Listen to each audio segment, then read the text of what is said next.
late ito kanina. Oh. Sa In-expect kanyang ko sarili na. ethics complaint hearing. May ethics naman. complaint Oo. ka, di ba? At na-late ito kanina. Sa ethics complaint. Sarili niya, ha? Sariling hearing na ethics Na late. complaint. Akala ko aminin niya kung bakit dahil nakirally nga sa kagabi ng alas 11. Oh. Pero parang iba pala yung kanya sinabi. Unahin na natin tong soundbite before tayo magsimulang tumawag sa HOR.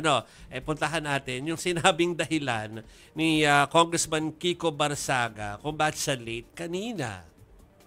But why were you late, sir? Why were you late? We're very busy last night. About, sorry. I was just playing games on my computer. That's why you were late po. And Yes. but why were you late, sir? Very busy. Anong oras siya naglaro ng computer? Kung malamang night owl to. Eh di madaling Kong araw Kiko. na yun. Oo. Anyway, for more details, mga kapatid, tayo po ay pupunta ng House of Representatives kung saan nandoon po si Mojo Amy at yan para bigyan tayo ng update at paliwanag dyan sa mga iba pang sinabi ni Kiko Barsaga at saka yung kanilang labanan ni Congressman Puno. Yun muna, mamaya natin pag-usapan ng budget. Pero kamusta muna yung mga issue tungkol kay Kiko Barsaga? Ano daw yung game? Hindi, joke lang.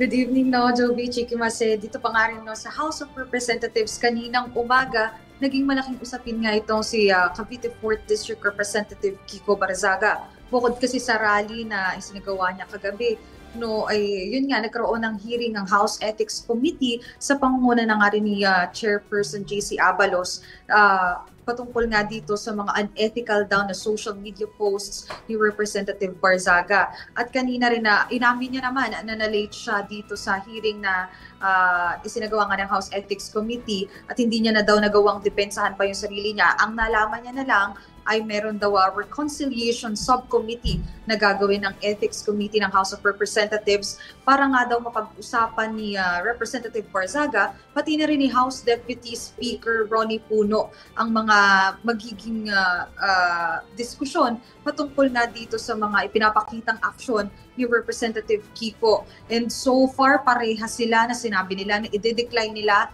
yung pagkakaroon ng pag-attend at pag-settle dito sa Reconciliation Subcommittee dahil nga raw para sa kanila, para kay Puno ay institusyon naman daw walang personal grievance against Representative Barzaga. At para naman kay Representative Barzaga, wala naman daw kasi siyang ginagawang mali at tanging freedom of expression lang daw ang ginagawa niya dito sa mga postings niya sa social media. Jovi Chikimase. But I wonder kung nagbigay na sila ng reaction dun sa sinabi ni Congressman Kiko about dun sa paglalaro niya ng computer. Actually, wala pa. Wala na rin kongresista ang nagsabi. At actually, ang dito, hindi natin alam kung ano nga bang laro yun. Bakit inabot na malilate siya dun sa magiging hearing na nag-start ng around 9 in the morning ngayong araw. So, ayun lang yung naging ganap dito dahil nagkaroon na rin after that nagkaroon na rin ng plenary lalong-lalo na dahil third reading na nung budget dito sa Kamara. Gano'n ba siya katagal gano'n ka-late? Sobrang late ba o ilang minutes lang? Since closed door yung naging hearing sa Ethics Committee, which is by the rules din naman daw ng Kamara, hindi natin nalaman kung gaano katagal siyang late. Pero yun nga, ang nasabi niya kasi, ang naabutan niya na lang ay yung pagkakaroon nga ng Reconciliation Subcommittee between him and Representative Ronaldo Puno. So yun na lang yung naabutan niya. Hindi niya na masyadong nadepensahan pa yung sarili niya, lalong-lalo na nung napag-usapan na yung mga pinupost niya sa social media. At kung maalala nga natin, meron siya mga post na kung saan naglalaro siya, nagko-commentate siya sa loob ng plenaryo, pati na rin yung paghihikayat niya nga raw sa mga kabataan na tumakbo bilang kongresista para raw magkapera. So yun yung mga nagiging malaking usapin dahil nga unbecoming na daw siya of being a congressman, lalong-lalo na dahil nga nadadamay na ang buong institusyon ng House of Representatives. May napag-usapan na bang consequences para kay Kong Kiko? Ang na-interview natin kanina ay si Representative Puno at sabi niya ipinababahala niya na daw sa Ethics Committee. So far, wala pang naire-release na sanction itong House Ethics Committee pero ang mga possibility kasi dyan ay may reprimand, or meron daw suspension o kaya naman daw ay expulsion dito sa House of Representatives. Inaasahan din kasi natin na after this recess sa House of Representatives ay tuloy-tuloy pa nga rin ang magiging usapin dito sa ethics complaint na i-file daw ng at least 29 lawmakers dito sa Kamara. At saka how can you take someone seriously kung siya mismo hindi rin naman niya sineseryoso yung mga serious issues like that? Yung mga ethics complaint, tapos sasagutin mo ng ganun. Parang nire-ridicule mo rin yung sarili mo. No?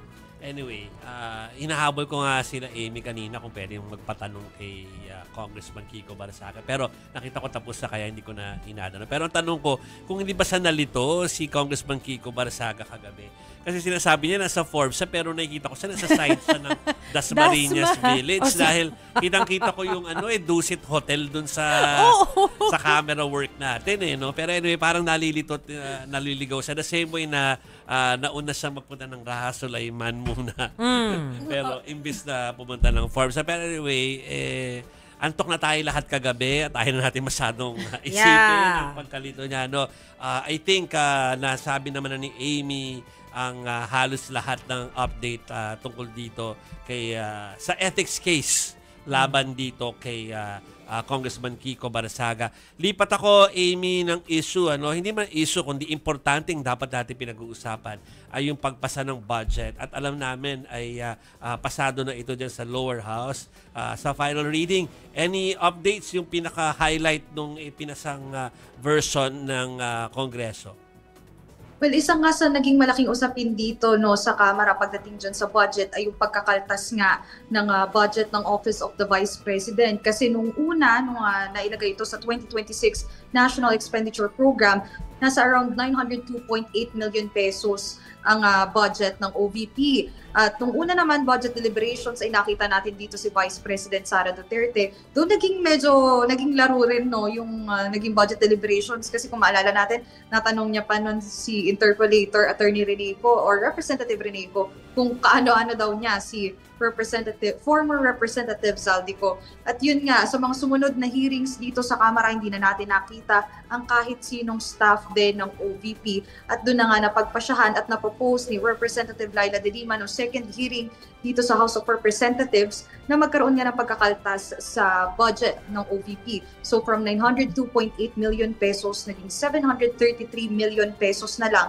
ang budget ng OVP. At yan yung isa sa mga pinakamalaking amendments din na nabanggit dito kanina ni House Appropriations Chairperson Mika Suwansing. Bukod pa dyan, naging usapin din dito sa Kamara yung unprogrammed appropriations. Isa nga dyan yung sa for infrastructure na nagkakahalaga na 80 billion pesos before. Pero nasabi na rin noon sa second reading at hanggang ngayon ay nasustain naman sa third and final reading na nakaltasan nga ng 35 billion pesos itong unprogrammed appropriations for infrastructure. So, 287 na congressmen ang nag-aproba dito sa 2026 General Appropriations Bill, habang 12 naman ang nag-oppose at 2 naman dyan ang nag-abstain. Kasama dun sa 2 na nag-abstain ay si Representative Kiko Barzaga, pati na rin si Representative Harold Duterte.